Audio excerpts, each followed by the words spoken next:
तर पवनराजे हत्याकांड प्रकरणामध्ये आज कोर्ट निकाल देणार आहे, त्यामुळे आता या निकालाकडे संपूर्ण राज्याचं लक्ष लागलेलं आहे। पवनराजे निंबाळकर हत्याकांडामध्ये अनेक साक्षीदारांची साक्ष नोंदवण्यात आलेली आहे। 128 साक्षीदारांची साक्ष नोंदवण्यात आली आहे। यामध्ये सामाजिक कार्यकर्ते अण्णा हजारे यांचाही समावेश आहे। त्यामुळे आजच्या या निकालाकडे संपूर्ण राज्याचं लक्ष लागलेलं आहे। ओमराजे यांनी नुकतीच प्रतिक्रिया सुद्धा दिलेली आहे। 20 वर्ष आम्ही संघर्ष केला, आता आम्हाला न्यायदेवतेकडून न्यायाची अपेक्षा आहे, न्यायदेवता न्याय करेल असंही त्यांनी म्हटलंय।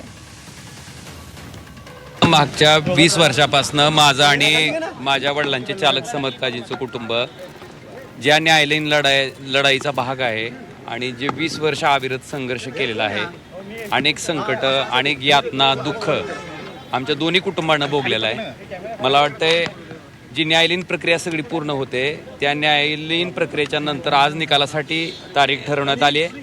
न्यायदेवतेकडनं न्यायाची अपेक्षा आहे। तर आपण ही प्रतिक्रिया पाहिलेली आहे। दरम्यान पद्मसिंह पाटील सुद्धा व्हीलचेअरवरून न्यायालयामध्ये पोहोचलेले आहेत। त्यामुळे थोड्याच वेळात आता या सुनावणीला सुरुवात होईल आणि कोर्ट या संदर्भात काय नेमकं निकाल देतो हे पाहणं महत्त्वाचं आहे। आज कोर्ट फैसला करणार आहे, निकाल देणार आहे आणि त्यामुळे आता या निकालाकडे संपूर्ण राज्याचं लक्ष लागलेलं आहे। 11 वाजता या संदर्भातला निकाल लागेल अशी माहिती मिळते। या खटल्याच्या सुनावणी दरम्यान सीबीआयने 128हून अधिक साक्षीदारांची साक्ष नोंदवली आहे। या प्रकरणाचा निकाल खरं तर 16 जूनला अपेक्षित होता, मात्र तो 20 जूनपर्यंत पुढे ढकलण्यात आलेला आहे। त्यामुळे आजचा हा निकाल अतिशय महत्त्वाचा असणार आहे।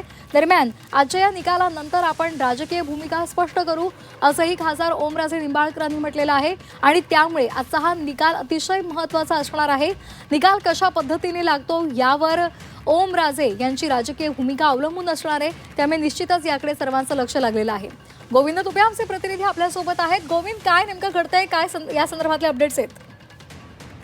आपण जर बघितलं तर महाराष्ट्र राज्यातला सगळ्यात बहुचर्चित हत्या प्रकरणाचा निकाल आज 20 वर्षांनंतर येतो आहे। त्यामुळे सगळ्यांचंच लक्ष या निकालाकडे लागलेलं आहे। माजी गृहराज्यमंत्री पद्मसिंह पाटील आणि आणखी 8 जणांनी मिळून कट रचून या ठिकाणी पवनराजे निंबाळकर यांची हत्या केली असल्याचा आरोप त्यांच्यावर आहे आणि याच प्रकरणाचा जो सुरुवातीचा तपास जो आहे पोलीस, त्यानंतर सीआयडी आणि त्यानंतर सीबीआय कडे वर्ग करण्यात आला होता। या पार्श्वभूमीवर सर्व साक्षी पुरावे तपासून आज या संपूर्ण प्रकरणाच्या निकालाचा अंतिम सुनावणी जी आहे ते मुंबईतल्या अतिरिक्त सत्र न्यायालयामध्ये होते आहे आणि या सुनावणीच्या दरम्यान जे आरोपी आहेत किंवा जे कुटुंबीय आहेत या सर्वांना हजर राहण्याचे निर्देश जे आहेत ते न्यायालयाने दिले होते। त्या पार्श्वभूमीवर आज सुनावणी होते आहे। पद्मसिंह पाटील असतील जे आरोपीच्या पिंजऱ्यात आहेत, त्याचबरोबर ओमराजे निंबाळकर आहेत ज्यांच्या वडिलांची हत्या झाली, किंवा त्याचबरोबर पवनराजेंचे जे ड्रायव्हर होते समद काशीद यांच्या जे कुटुंबीय आहेत हे सगळे आता न्यायालय परिसरामध्ये पोहोचलेले आहेत। साधारणतः 11 वाजता या निकालाच्या वाचनाला सुरुवात होईल आणि न्यायालय नेमकं 20 वर्षानंतर या प्रकरणामध्ये काय निर्णय देतं याकडे सगळ्यांचं लक्ष लागलेलं आहे। याच वेळेला प्रतिक्रिया देताना पवनराजे निंबाळकरांचे जे सुपुत्र आहेत, सध्याचे जे खासदार ओमराजे निंबाळकर यांनी 20 वर्षानंतर सुद्धा आम्हाला न्याय मिळेल अशी अपेक्षा व्यक्त केलेली आहे आणि नावंदर जे आहेत अतिरिक्त सत्र न्यायालयाचे न्यायाधीश यांच्या खंडपीठासमोर ही सगळी जी सुनावणी आहे ती पार पडेल आणि थोड्याच वेळामध्ये न्यायालयानं जे साक्षी पुरावे जे तपासलेले आहेत, एकूणच सगळे जे 9 साक्षीदार आहेत त्या सगळ्यांचे जे काही साक्ष आणि घटनास्थळावरती जे काही एव्हिडन्स गोळा केले, त्यानंतर सीबीआयने जे काही अहवाल सादर केले, या सर्व पार्श्वभूमीवरचा आजचा येणारा निकाल हा अत्यंत महत्त्वपूर्ण मानला जातो। अगदी धन्यवाद गोविंद, आपण दिलेल्या माहितीसाठी।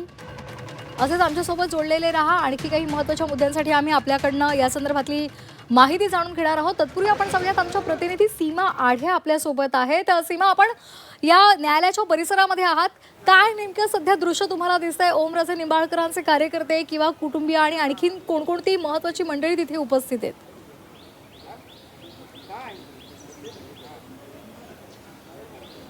नक्की श्वेता, 20 वर्षानंतर या प्रकरणाचा निकाल आज जाहीर लागणार आहे. त्यामुळे महाराष्ट्राचं लक्ष या प्रकरणाकडे लागून आहे. काही वेळातच निकाल वाचायला सुरुवात होईल आणि मात्र तत्पूर्वी ओमराजे निंबाळकर असतील किंवा मग ज्यांच्यावरती आरोप आहेत असे पद्मसिंह पाटील हे व्हीलचेअरवरती न्यायालयामध्ये दाखल झालेत आणि निंबाळकर कुटुंबीय या ठिकाणी न्यायालयामध्ये दाखल झाल्याचं सध्या काही वेळापूर्वी आपण पाहिलं आणि तेव्हा ओमराजे निंबाळकर यांनी प्रतिक्रिया दिली की 20 वर्षानंतर देखील आम्हाला न्यायाची प्रतीक्षा आहे आणि त्याच आशेने सध्या आम्ही या ठिकाणी आलोय अशी प्रतिक्रिया देत ते आतमध्ये न्यायालयामध्ये दाखल झाले. सध्या आपण न्यायालयाच्या बाहेरची ही दृश्य पाहतोय. मोठ्या संख्येनं ओमराजे निंबाळकर यांचे जे समर्थक आणि कार्यकर्ते आणि सोबतच मित्र परिवार या ठिकाणी दाखल झाल्याचं आपल्याला पाहायला मिळत आहे. सकाळपासूनच या ठिकाणी एक एक करून कार्यकर्त्यांची समर्थकांची गर्दी जी आहे ती जमत होती. त्यामुळे पोलिसांनी चारही बाजूला या ठिकाणी बॅरिकेडिंग केलेली आहे सुरक्षेच्या कारणास्तव.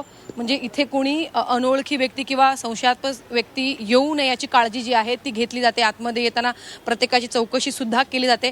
आपण इथे जर पाहिलं तर माध्यम प्रतिनिधी ज्या ठिकाणी उभे असतात त्या ठिकाणी सुद्धा बॅरिकेडिंग केलेली आहे आणि प्रत्येकाचे ID कार्ड पाहूनच आतमध्ये लोकांना सोडलं जात आहे. खरं तर 20 वर्षानंतर या प्रकरणाचा निकाल आज लागणार आहे. खरं तर अनेक वर्ष हे या प्रकरणाचा निकाल कधी लागणार याची प्रतीक्षा होती आणि त्यानंतर आज तो दिवस आहे आणि या दिवसाची निंबाळकर कुटुंबियांना खरं तर प्रतीक्षा होती. त्यामुळे त्यांनी आशा सुद्धा व्यक्त केलेली आहे, अपेक्षा व्यक्त केलेली आहे की आम्हाला न्याय मिळणार.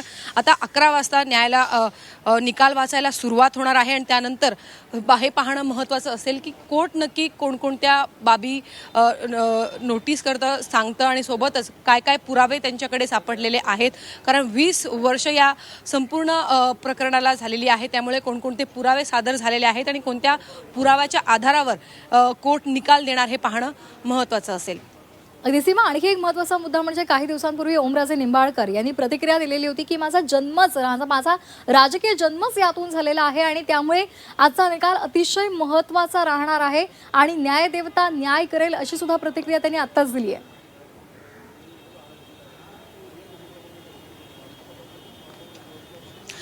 नक्कीच मागील काही दिवसांपासून म्हणजे ओमराजे निंबाळकर हे शिवसेना शिंदे गटात जाणार अशा चर्चा सुरू असताना आणि त्यानंतर या प्रकरणाची सुद्धा याच आठवड्यामध्ये सुनावणी पार पडलेली होती आणि कोर्टाने 20 तारखेची मुदत 20 तारीख दिलेली होती निकाल जाहीर करण्यासाठीची.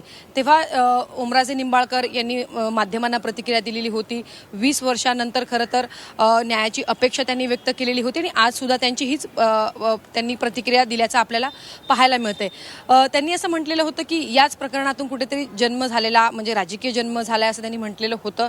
कारण याचा अर्थ असा की या प्रकरणाला 20 वर्ष झालेली आहे आणि त्यानंतर जेव्हा ते राजकारणात आले कुठेतरी याचा प्रभाव किंवा या गोष्टी सातत्याने त्यांच्या समोर येत गेल्या. त्यामुळे याचा प्रभाव त्यांच्यावरती पडलेल्याचं दिसत आहे आणि त्याच दृष्टीने सध्या ते प्रतिक्रिया व्यक्त करताना पाहायला मिळत आहे. कोणत्याही राजकीय विषयावरती सुद्धा ते बोलत नाहीये. त्यांच्याविषयी सध्या एवढ्या चर्चा एवढ्या बातम्या येत असताना देखील ते इतर सगळे विषय टाळत आहे आणि हाच विषय अतिशय महत्त्वाचा आहे आणि आम्ही या न्यायालयाकडनं न्यायाची अपेक्षा करतोय आणि यानंतरच म्हणजे निकाल लागल्यानंतर सगळ्या पुढच्या भूमिका त्या स्पष्ट करतीलच. मात्र तोपर्यंत नक्की निकाल काय लागणार